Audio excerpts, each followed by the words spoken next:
From the Library of Congress in Washington, D.C.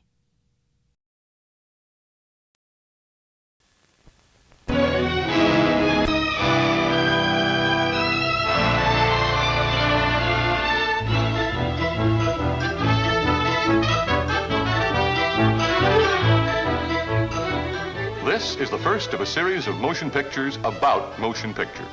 How they began, how they are made, and the people who make and show them. It all started less than 60 years ago when their prospects were so poor that Thomas Edison would not spend $150 to protect the foreign rights of his kinetoscope. The movies, like the automobile, grew up in the 20th century. But where the automobile is tangible and real, the movies are light and shadow.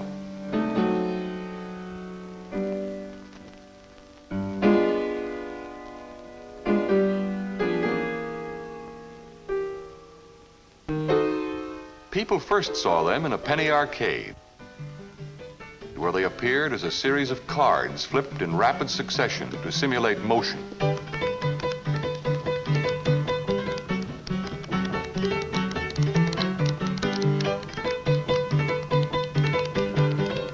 Then a continuous projection machine was made and the Nickelodeon was born. People could now gather in groups to view drama and the great events of history.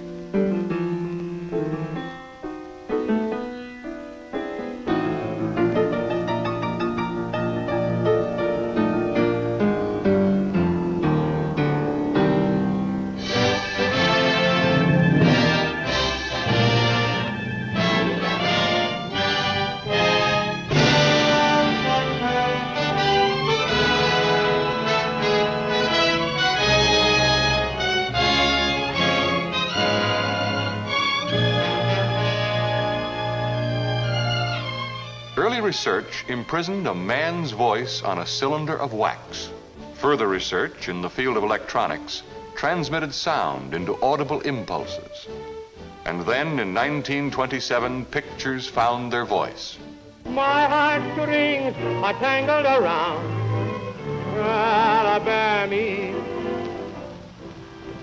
Mammy, I'm coming. I hope I didn't make you wait. Mammy, I'm coming.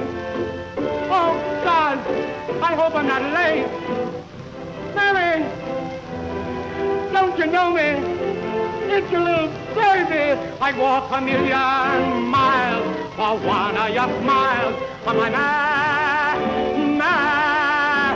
me. To that which grieves my heart and wet my cheeks with artificial tears and frame my face to all occasions. Can I do this and cannot get a crown? Tut! Were it further off, I'll pluck it down.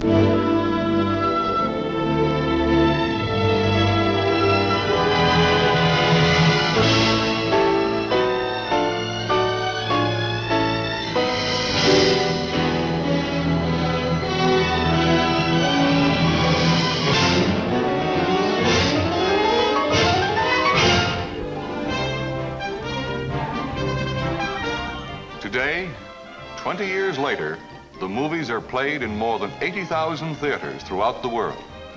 People say it in 150 different languages and dialects, but it all means the same thing. Let's go to the movies, the greatest medium for entertainment the world has ever known. To most people, the movies in their theaters mean Hollywood, Hollywood, California, USA. The city that is not a city. Only a post office branch of Los Angeles, where 30,000 specialists working in 272 separate arts and crafts, sciences and trades make the movies, working as a team to put their ideas into pictures.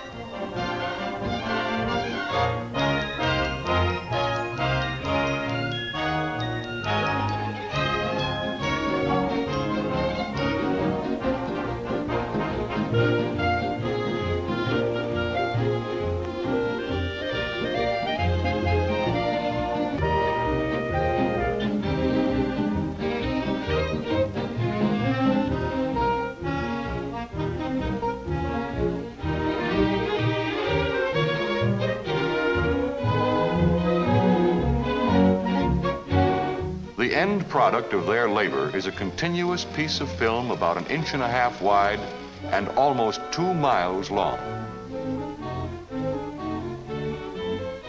containing approximately 150,000 still pictures or frames.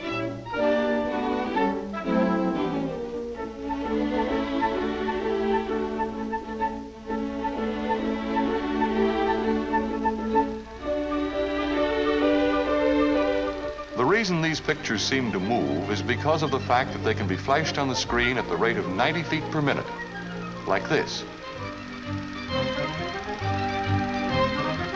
Film is silver-coated cellulose.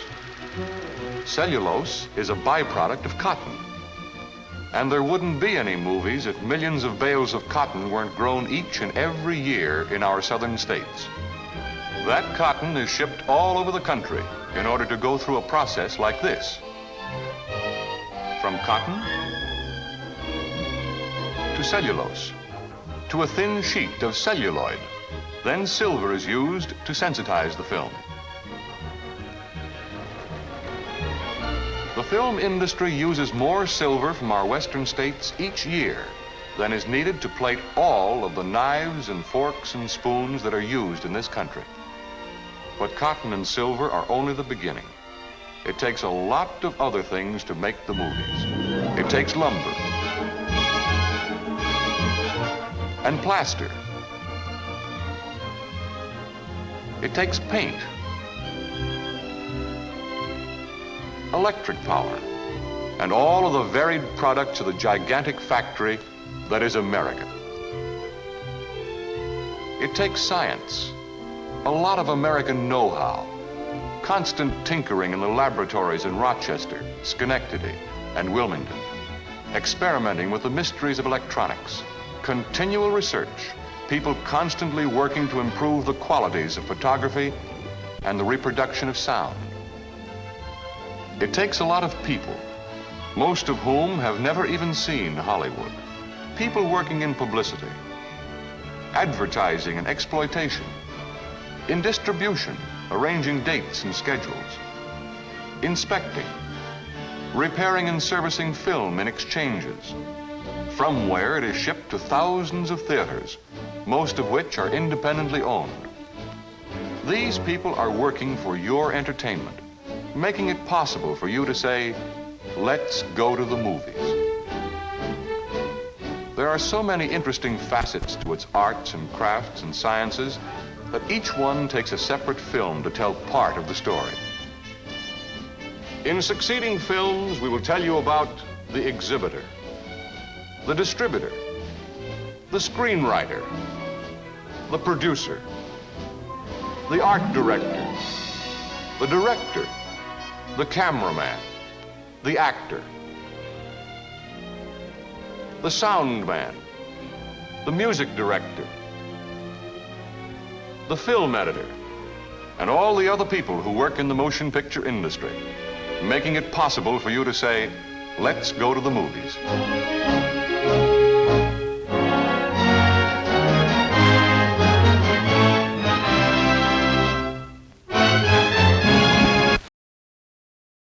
This has been a presentation of the Library of Congress. Visit us at loc.gov.